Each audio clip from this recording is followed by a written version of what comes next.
জবাব দিলেন। আল্লাহ নবী সালামের জবাব দিয়ে বললেন, ও ভাই আজরাইল, কি সংবাদ নিয়ে আসলে ভাই?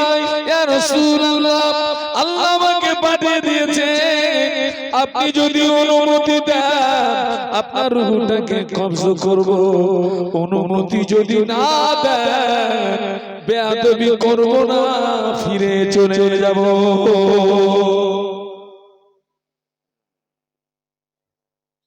একমাত্র বিশ্ব নবীকে ছাড়া এ পাওয়ার মানে আমাদের নির্দিষ্ট সময় হবে মানে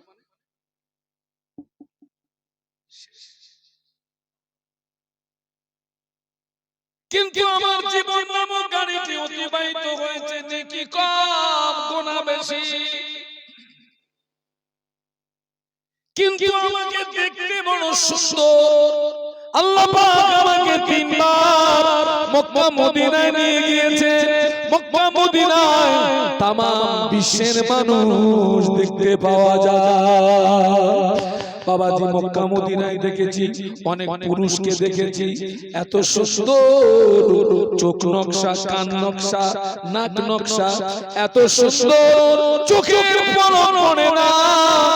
আমার মনে হচ্ছিল আল্লাহ তোমার সৃষ্টি যদি হয় এত সুন্দর, না জানি তুমি আল্লাহ তুমি কত সুন্দর। আরো জোরে, আরো জোরে।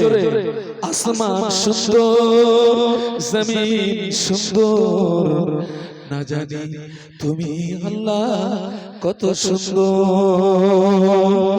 আসমান সুন্দর, জমিন সুন্দর, না জানি তুমি আল্লাহ কত সুন্দর। ও আমাকে দেখতে সুন্দর, আমাকে যে দেখে আচ্ছা আমার প্রতি আকৃষ্ট হয়, যে আমাকে দেখে মন চায় আমার সঙ্গে বন্ধুত্ব করতে, কিন্তু আমি জীবন অতিবাহিত করেছি নেকি কম গুনাহ বেশি।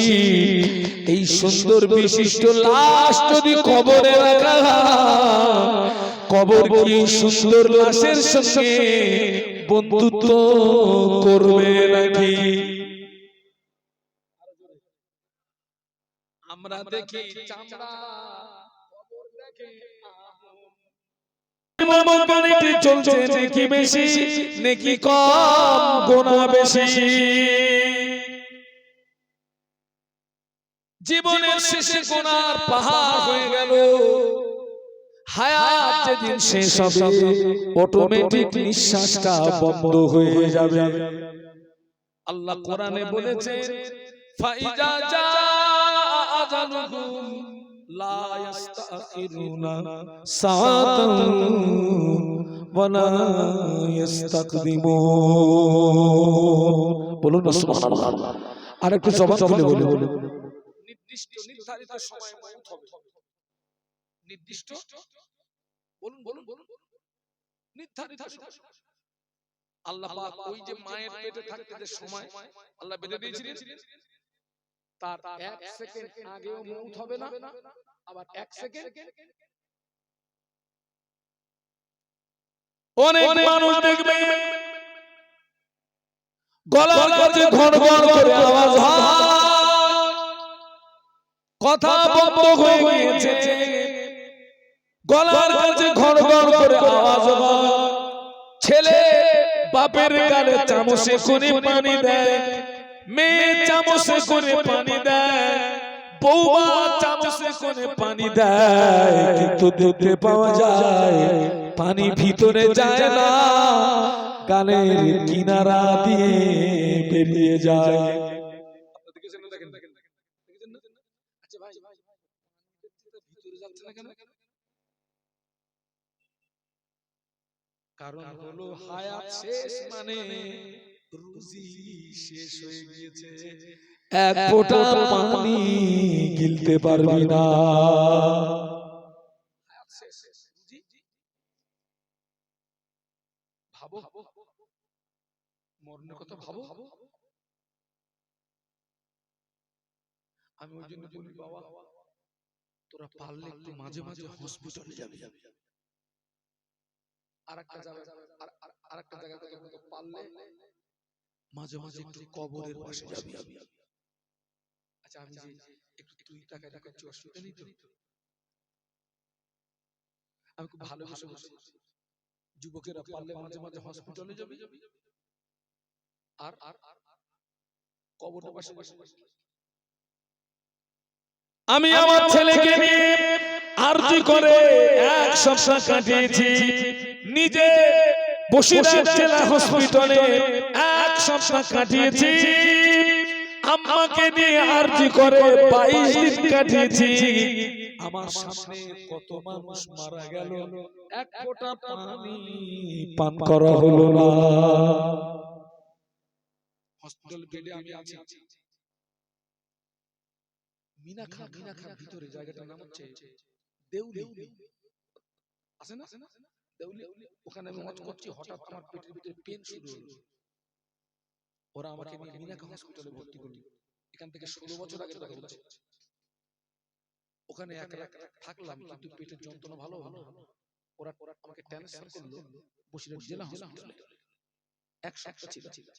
আমার বেড থেকে দুটো তিনটে বেডের পরে একজন দাড়িওয়ালা মানুষ, হাত দুটো বাঁধা, পা দুটো বাঁধা, শুধু জবান থেকে একটা কথা আসছে, আমাকে একটু পানি দাও, আমাকে একটু পানি দাও, পানি পানি পানি পানি পানি। ডাক্তাররা পানি দেয় না, সাথী সঙ্গীরা কেউ পানি দেয় না। মনে হচ্ছে এমন কোন রোগে আক্রান্ত হয়ে গিয়েছে ওই সময়টা পানি দেওয়া যাবে না। রাত যখন হয়ে গেছে, ডাক্তারও নেই, কেউ নেই, মামার মনে দয়া হলো, আল্লাহ আমি কি একটু পানি দেব? আবার মনে হচ্ছে কেউ যদি দেখতে পায় আমি তো ধরা পড়ে যাব। দেখলাম ফজরের রক্তের কাছাকাছি লোকটার মওত হয়ে গেল, এক ফোঁটা পানি পান করা হলো না।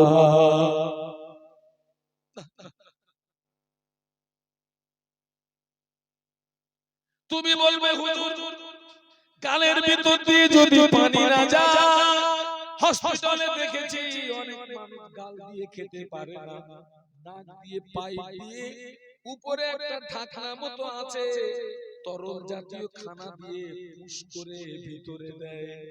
দেখেছেন?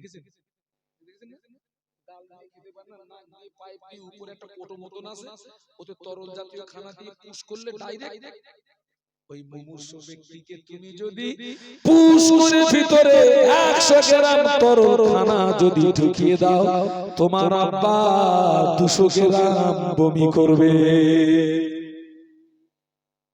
যাবে না, রুজি শেষ হয়ে গেছে, রুজি শেষ।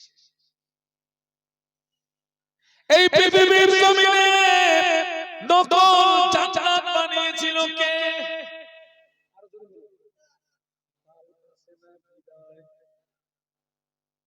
সাদ্দাতের মামাতো ভাই, খালাতো ভাই, ফুফুতো ভাই আজ হ্যাঁ কিয়ামত তক জিন্দা रहेगा।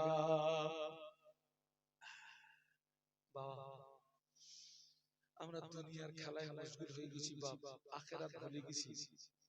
কিন্তু জেনে রেখো তোমার মুখ টার্গেটে পৌঁছাতে পারবে না, তার আগে আজরাইলের ডাক।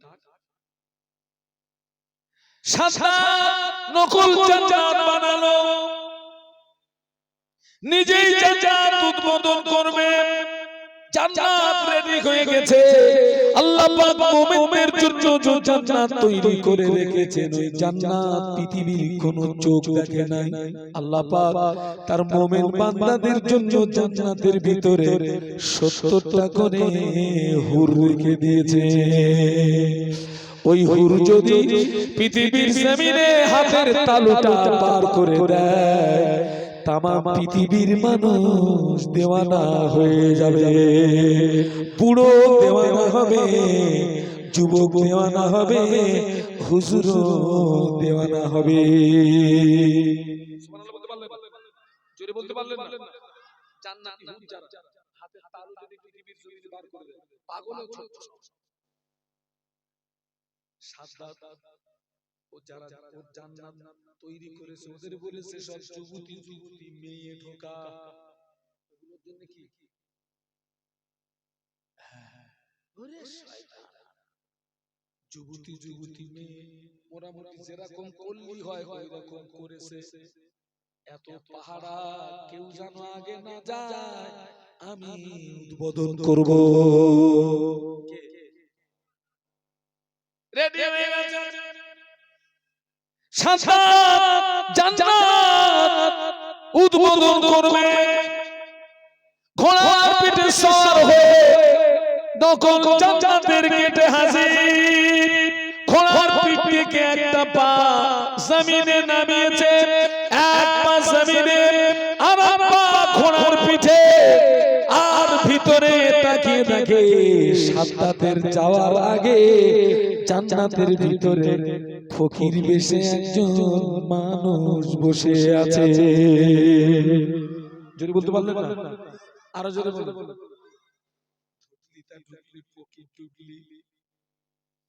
সাদ্দাতের এক পা ঘোড়ার পিঠে আর এক পা ওর তৈরি করা স্বর্গের গেটে।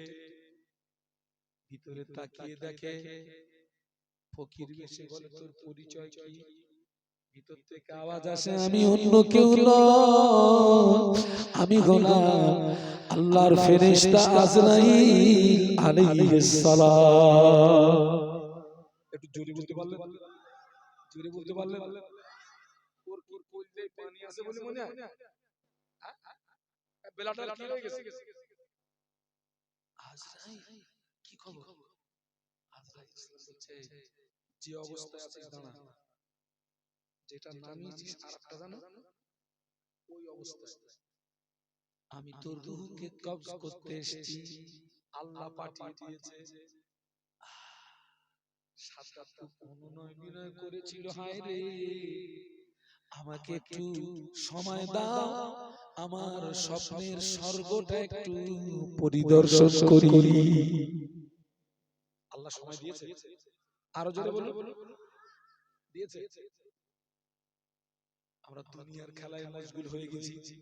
ও ছেলেরা দেখবে আমাদের ঘরের ছোট ছোট ছেলেরা মেয়েরা ঘরের আনাসে কানাসে খেলা করে, দেখেছেন? প্র্যাকটিক্যাল দেখেছেন? ওদের ভিতরে কেউ আব্বা সাজে, কেউ মা সাজে, কেউ ছেলে সাজে, কেউ মেয়ে সাজে। রাস্তার ধুলি বালি হলো, ভাত গাছের লতা পাতা হলো, কত বলে না তরকারি বিশাল রান্না হচ্ছে, কয়েক কোটি লোক খাবে। কেউ কাটতেছে, কেউ মাছতেছে, কেউ জাল দিচ্ছে, কেউ করতেছে। রান্না হয়ে গেছে, কলার পাতা পিছিয়ে দিয়েছে, থ্রি নট থ্রি চালের ভাত এক মুঠো করে মেরে দিয়েছে। কি গাছের লতা পাতা চাষ সবজি ভাতের উপরে দিয়ে দিয়েছে।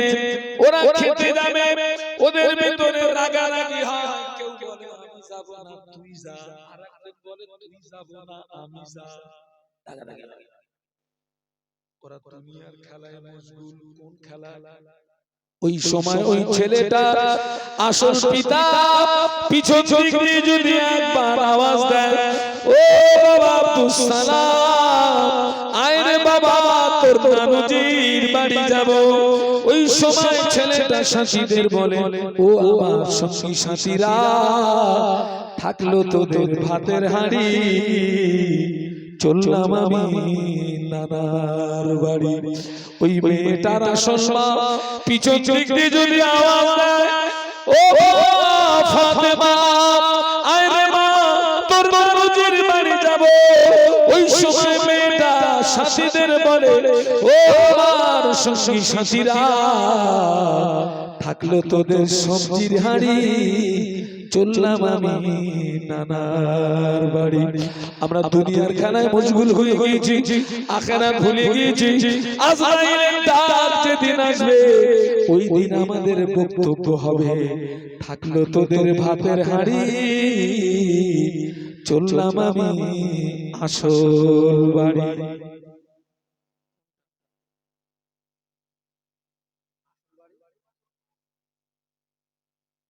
আল্লাহ বলেছে কে কতটা কি আমল ভালো আমল, কিন্তু জীবন নিয়ে সমীক্ষা করে দেখছি নেকির তুলনায় 50 গ্রাম করে চলতে চলতে শেষ। এই পৃথিবীর জমিনে এই পৃথিবীর সৃষ্টি থেকে অদ্যাবধি নির্দিষ্ট সময় ছাড়া অতিরিক্ত সময় কাউকে দেওয়া হয় নাই, কিয়ামত পর্যন্ত দেওয়া হবে না। একজন ব্যতীত, তিনি হলেন বিশ্বনবী মুহাম্মাদুর রাসূলুল্লাহ। ছেলেরা একটু জোরে সুবহানাল্লাহ বলতে পারলেন? একটু তাকবীর দে না, নারে তাকবীর। এই একটু জোরে জোরে বল না, নারে তাকবীর। আল্লাহ পাক আজরাইলকে পাঠিয়ে দিলেন, ও আজরাইল আমার হাবিবের কাছে চলে যাও। আমার হাবিবকে গিয়ে বলবে, আমার হাবিব যদি অনুমতি দেয় আমার হাবিবের রূহটাকে কবজ করবে, অনুমতি যদি না দেয় বেয়াদবি করবি না, ফিরে চলে আসবি। আরো জোরে বলো। এটা নবীর জন্য স্পেশাল পাওয়া। কি পাওয়া? আমার নবীকে জিজ্ঞাসা করবে, আমার নবী যদি অনুমতি দেয় আমার নবীর রূহটাকে কবজ করবে, অনুমতি যদি না দেয় গো ব্যাক, ফিরে চলে আসবে। খবরদার আজরাইল আমার হাবিবের সঙ্গে যেন বেয়াদবি না হয়ে যায়। ছেলেরা একটু জোরে বল না, এই একটু মোহাব্বতে বল না। তাকবীর দাও, নারে তাকবীর। আরো জোরে বলো, নারে তাকবীর। একটু কলেমার জিকির, লা ইলাহা ইল্লাল্লাহ।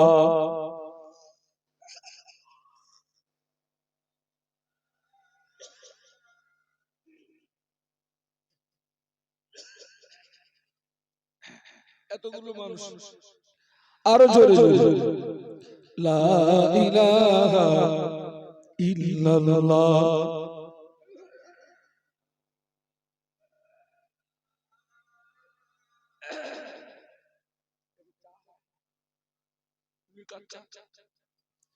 দরুদ শরীফ আল্লাহুম্মা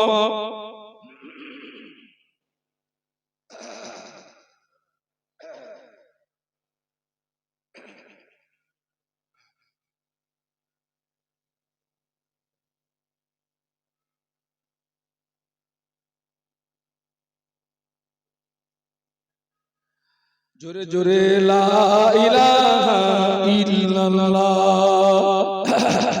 লা ইলাহা ইল্লাল্লাহ।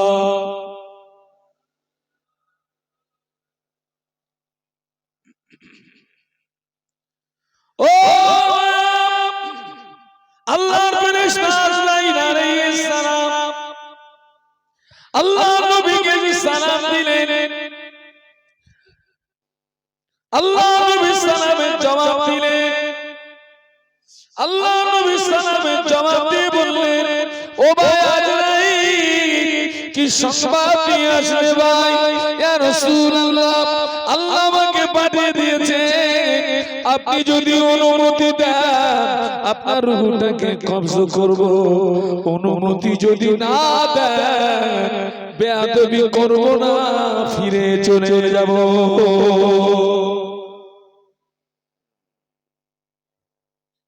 একমাত্র বিশ্ব নবীকে ছাড়া এ পাওয়ার মানে আমাদের নির্দিষ্ট সময় হবে, মানে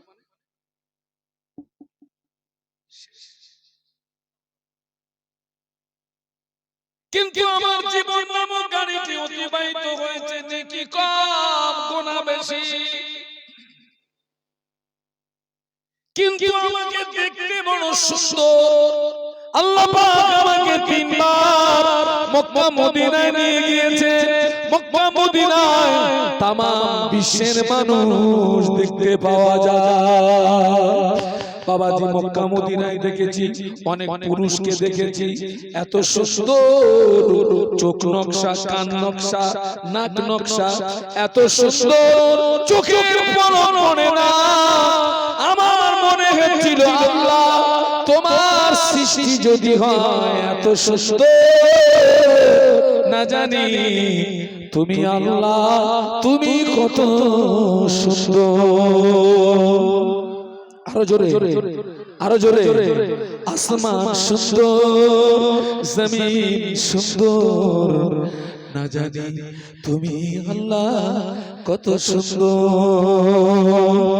আসমান সুন্দর জমিন সুন্দর না জানি তুমি আল্লাহ কত সুন্দর। ও আমাকে দেখতে সুন্দর, আমাকে যে দেখে আচ্ছা আমার প্রতি আকৃষ্ট হয়, যে আমাকে দেখে মন চায় আমার সঙ্গে বন্ধুত্ব করতে, কিন্তু আমি জীবন অতিবাহিত করেছি নেকি কম গুনাহ বেশি। এই সুন্দর বিশিষ্ট লাশ যদি কবরে রাখা হয়, কবর কি সুন্দর লাশের সঙ্গে বন্ধুত্ব করবে নাকি? আমরা দেখি চামড়া, কবর দেখে আমরা কি দেখি? জোরে বল। কালো চামড়া ভালো লাগে না, সাদা চামড়া টার্গেট বেশি। এবারে এই আমার হুজুর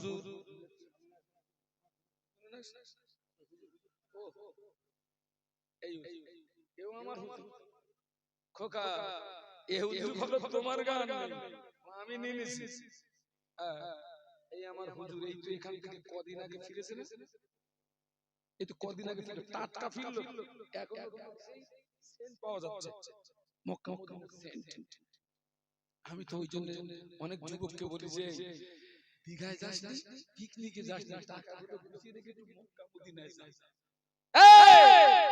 মক্কা মদিনায় যাস, মক্কায় যাস। অনেক মানুষ আছে এত কালো, মক্কা শরীফ মদিনা শরীফে অনেক মানুষ দেখেছি এত কালো, হাড়ের তলা ফেল হয়ে যাবে, এত কালো ভালো লাগে না। কিন্তু ওই কালো চামড়া লোকটা সময় অতিবাহিত করেছে নেকি অর্জনের পিছনে, জীবনটাকে গুনাহ থেকে রুখেছে, জীবনটাকে গুনাহ থেকে বাঁচিয়েছে। পৃথিবীর মানুষ ওকে ঘৃণা করলেও ওই কালো চামড়াওয়ালা লোকটাকে যদি কবরে রাখা হয়, কবর কালো চামড়াওয়ালা লোকটার সঙ্গে বন্ধুত্ব করবে না, করবে না। আমরা দেখি চামড়া, কবর দেখে আমল। সুবহানাল্লাহ, আরো জোরে বলুন। আপনারা কি আবু জেহেলকে দেখেছেন?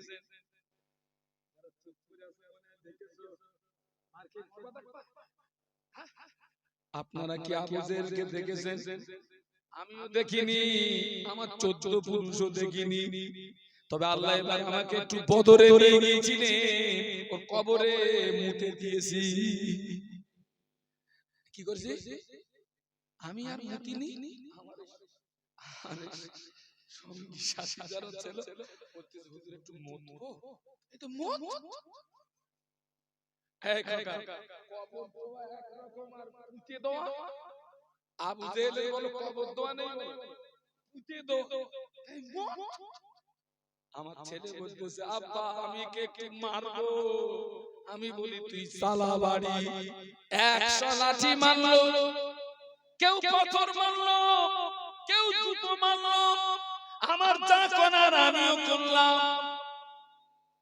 আবু জাহলকে দেখতে ছিল কাশ্মীরি আপেলের মতো, আবু জাহলকে দেখতে ছিল কাশ্মীরি আপেলের মতো, কিন্তু আবু জাহল হলো জাহান্নামের কীট, আবু জাহল হলো জাহান্নামের পোকা, আবু জাহল হলো জাহান্নামের খোরাক। হাফসি বেলালকে দেখতে কালো, কিন্তু তিনি হলেন আল্লাহ পাকের জান্নাতেরই মেহমান। আরো জোরে বলো, আরো জোরে বলো। ও আল্লাহ নবী যেদিন মক্কা থেকে মদিনায় হিজরত করেছিলেন, ওই দিনটা ছিল দুঃখের দিন। ওই দিনটা ছিল বড় কষ্টের দিন। আল্লাহ নবী মদিনাতে হিজরত করার সময় বারে বারে কাবার দিকে ফিরে ফিরে যায় আর আল্লাহ নবী কাঁদছিলেন, ওরে কাবা তো সন্তানরা থাকতে দিল না, ওরে কাবা তোর দুষ্টু ছেলেরা আমাকে থাকতে দিল না, আমি আল্লাহর হুকুমে মদিনায় চলে যাচ্ছি, তবে কথা দিয়ে যাচ্ছি আল্লাহ রাজি থাকলে আবার একদিন আমি তোর কাছে ফিরে আসবো। জোরে বলতে পারলে না? তাকবীর দাও না, নারায়ে তাকবীর, জোরে বলো না, নারায়ে তাকবীর। আল্লাহ নবী কাঁদতে কাঁদতে চলে গেলেন। মদিনাতে গিয়ে দল তৈরি করলেন, সংগঠন তৈরি করলেন, রাসূলুল্লাহ মক্কা ফাতে করলেন, মক্কা জয় হলো। ওই দিনটা ছিল আনন্দের দিন, খুশির দিন। আল্লাহ নবী হাফসি বেলালকে ডাকলেন, বাবা বেলাল, বাবা বেলাল, আজকে আমাদের ঈদের দিন, আজকে আমাদের খুশির দিন, ও বেলাল, এই খুশির দিনে তুমি একটু আযান দিয়ে দাও। হাফসি বেলাল বলেন, হুজুর কোথায় আযান দেব? আল্লাহ নবী বললেন, বেলাল এতদিন জমিনে দাঁড়িয়ে আযান দিয়েছো, আজকের জমিনে দাঁড়িয়ে নয়, আমি আল্লাহ নবী বলছি তুমি আজকের কাবা ছাদের উপরে দাঁড়িয়ে আযান দাও।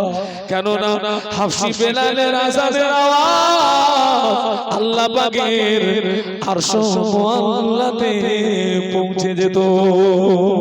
জোরে বলতে বললে আযান দাও,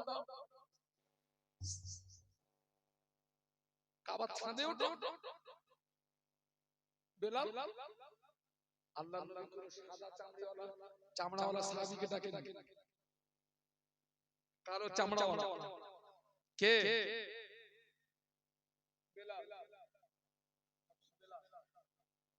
আযান দাও।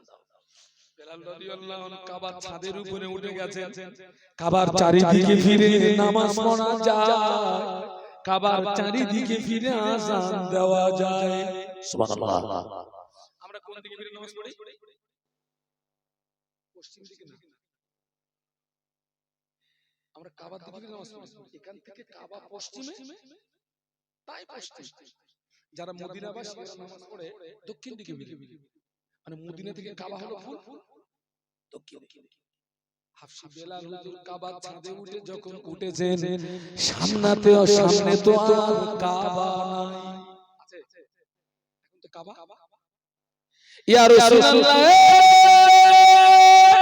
ইয়া হাবিবাল্লাহ, হুজুর আমি কোন দিকে ফিরে আযান দেব?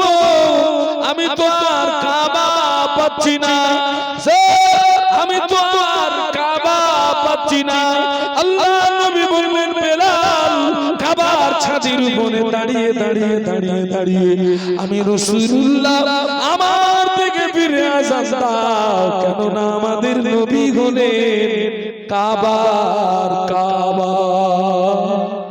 আরো জোরে বলো, আরো জোরে বলো।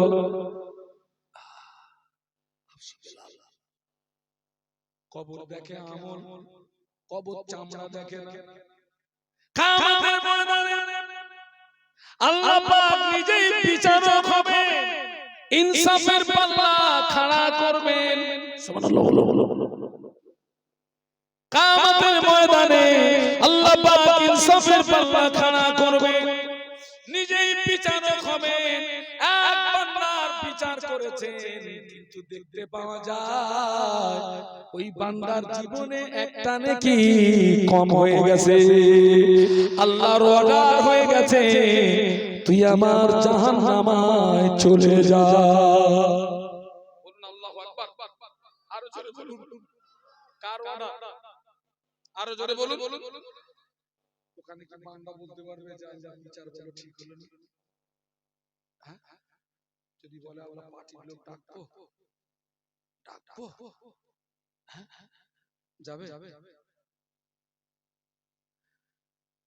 আল্লাহ বলে বান্দা জাহান্নামায় চলে যা, বান্দা আল্লাহ আমাকে একটু সময় দেন, আজ হাসরের ময়দানে আমার বিবি ছেলে মেয়ে আব্বা মা ওদের কাছ থেকে একটু ঘুরে আসি, দেখি কেউ আমাকে একটা নেকি দেয় নাকি।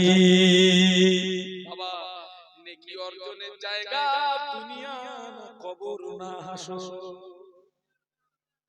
কবিতার ভাষায় বলছে जो करना है कर ले आसमां के साया तले, হাসর তক সোতা रहेगा খাকে সায়া তলে। নামাজ যদি পড়তে হয়, রোজা যদি রাখতে হয়, দান যদি করতে হয়, আসমানের ছায়ার নিচে করে না, কেননা কিয়ামত পর্যন্ত শুয়ে থাকতে হবে মাটির ছায়ার নিচে, কবরের ভিতরে আর নেকি অর্জন করা যাবে না।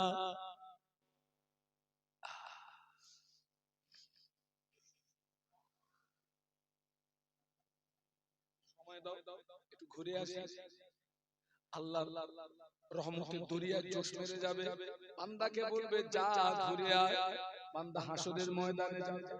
আল্লাহ কোরআনে বলেছেন ইয়াউমা ইয়াফিরুল মারউ মিন আখিহি ওয়া উম্মিহি ওয়া আবিহি ওয়া সাহিবাতিহি ওয়া বানি। বলুন আল্লাহু আকবার, আরো জোরে বলুন। ইয়াউমা ইয়াফিরুল মারউ মিন আখিহি ওয়া উম্মিহি ওয়া আবিহি ওয়া সাহিবাতিহি ওয়া বানি। আখি মনে ভাই, উম্মুন মনে মা, আবি মনে পিতা, কিয়ামতের ময়দানে বাপ ফিরিয়ে দেবে, মা ফিরিয়ে দেবে, ছেলে ফিরিয়ে দেবে, মেয়ে ফিরিয়ে দেবে, পাড়া প্রতিবেশী ফিরিয়ে দেবে।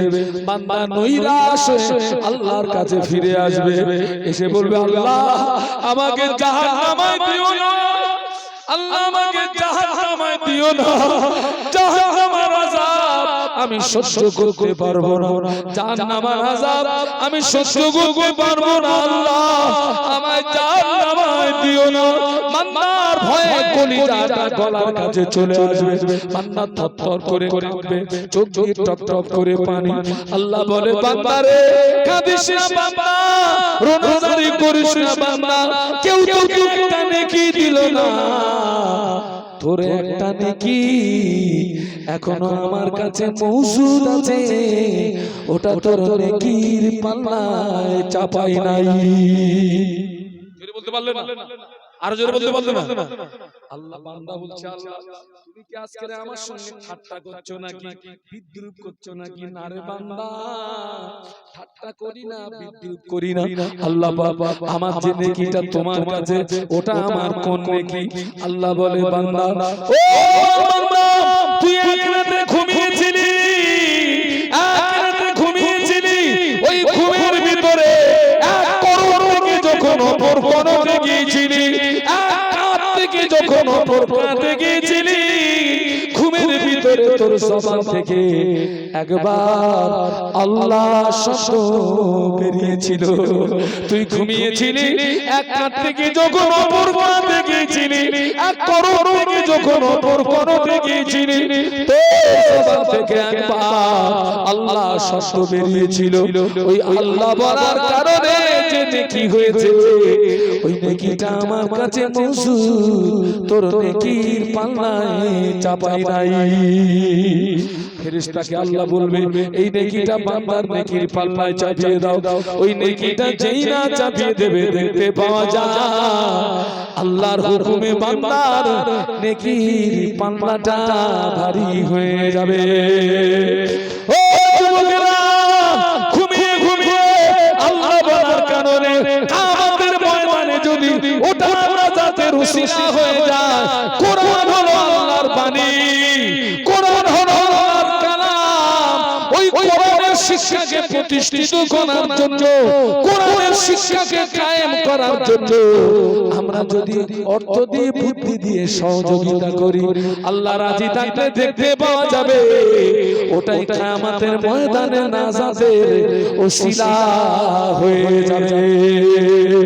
আরো জোরে বলো সুবহানাল্লাহ। ওই কোরআনের মহব্বতে, কোরআনের ভালোবাসা, কোরআনের মহব্বতে কোরআনের ভালোবাসা এতগুলো মানুষের ভিতরে এই শাবান মাসে দোয়া কবুল হয়।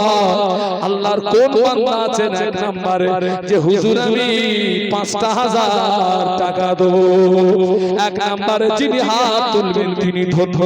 জীবনে কত পয়সা নষ্ট করেছেন কোরআনের শিক্ষাকে প্রতিষ্ঠিত করার জন্য, কোরআনের শিক্ষাকে কায়েম রাখার জন্য ৫,০০০ টাকার ওয়াদা করতে পারেন কে? তাড়াতাড়ি বলুন যে আমি ৫,০০০ টাকা দেব কোরআনের শিক্ষাকে প্রতিষ্ঠিত করার জন্য, কোরআনের শিক্ষাকে কায়েম রাখার জন্য। যিনি এক নাম্বার হাত তুলবেন তিনি ধন্য। একটু আল্লাহর রাস্তা বলুন। বাবাজি আপনারা সাক্ষী দেন, সাক্ষী দেন আমাদের এই প্রতিষ্ঠান উন্নতি হয়েছে না অবনতি হয়েছে? সবাইকে বলতে হবে, আরো জোরে বলুন।